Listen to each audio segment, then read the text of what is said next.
What I have said so far is a sketch of the conceptual framework for the Pearl, a work of art that includes different approaches, medias, and references to create an immersive experience while upholding the inherent contradictions between this aim, myself, the artist, and the institution.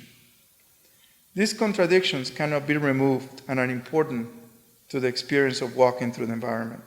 They are why, for instance, some visitors to the Pearl might recognize my attempt at jerry-rigging a structure for memory, but why they will not see an overproduced fabrication of someone like Olaf or Eliasson, nor an unconflicted landscape, nor the confident postures of the proponents of institutional critique. The Pearl brings together, often clumsily, over 800 individual objects. A pond carved on the museum floor, 42 recordings, 2 videos, 5 motion sensors, 300 feet of hose, 430 feet of electrical cords, my first musical arrangement, a poem, and 36 artworks to create an evolving experience for the visitor. In addition, concurrent with the environment art site, I installed an exhibition of notes, studies, and models for the project at James Kelly Contemporary, also in Santa Fe. All this armature notwithstanding, the Pearl is almost not there. It is a poem about time, its markers, as well as the current of those markers. But why time? When I started thinking about sight, I wanted to center the environment and the connection between time, loneliness, and memory. And I thought of using the architecture of sight and the way one moved through it to tease out the questions that the connection between time, loneliness, and memory brought forth. My interest in the architecture was a negative interest. In order to keep time as the emotional pivot of the experience, I needed to make the space feel less reliable, more like a rooms in memory rather than a former brewery, which is what sight used to be. To accomplish this, I considered how the perception of the rooms would depend on what the visitor had already seen, and work on adjusting the way the visitor moved through the space so he or she can have a leading role in the construction of the narrative.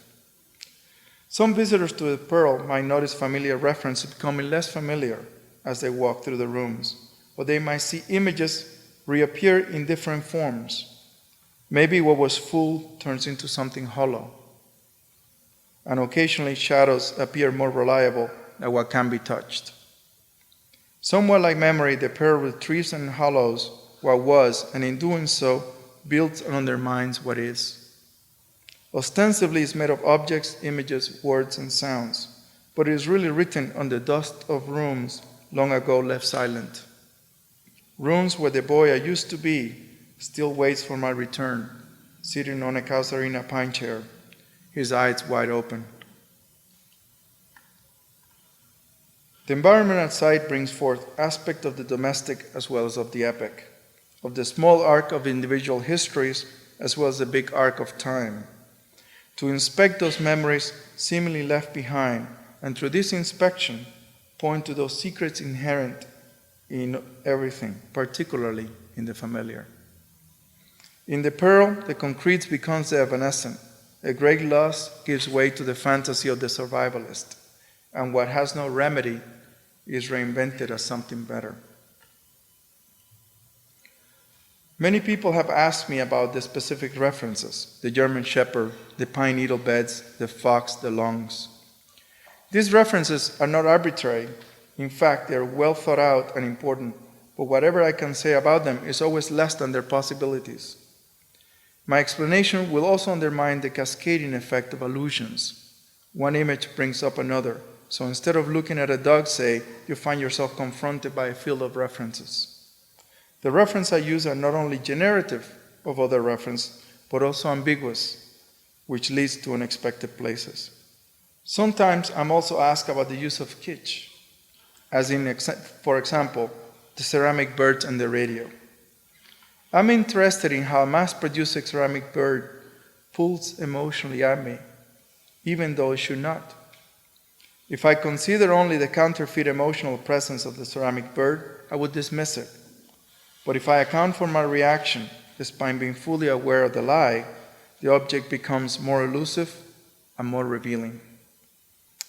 Kitsch often opens not the emotional illusion, but the hole, the cliff, under our sentimental making.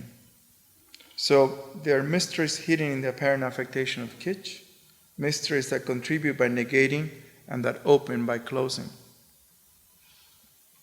The references, structure, and images in the Pearl have many sources inside and outside my body of work.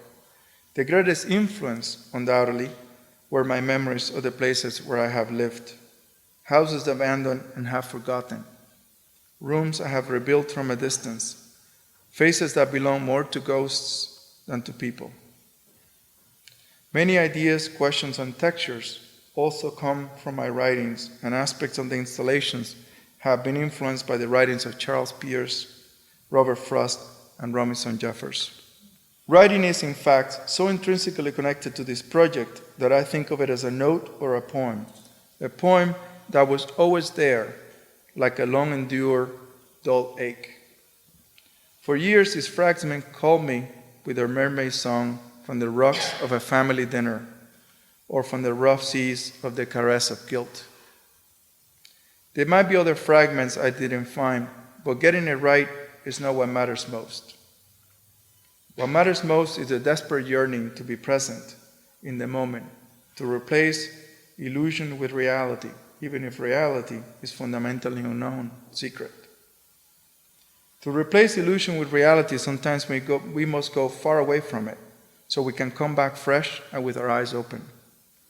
In the case of the Pearl, this journey often takes the form of a fairy tale, other times of an old letter forgotten in a drawer. In the end, the aim is not to build a story or to entertain the museum-going public, but to mark where we have been, even if those marks do not amount, and I do not think they do, to more than a few traces. My goal is that you will recognize the becoming of those traces, as well as the tension between materials and ideas, and between myself and the work.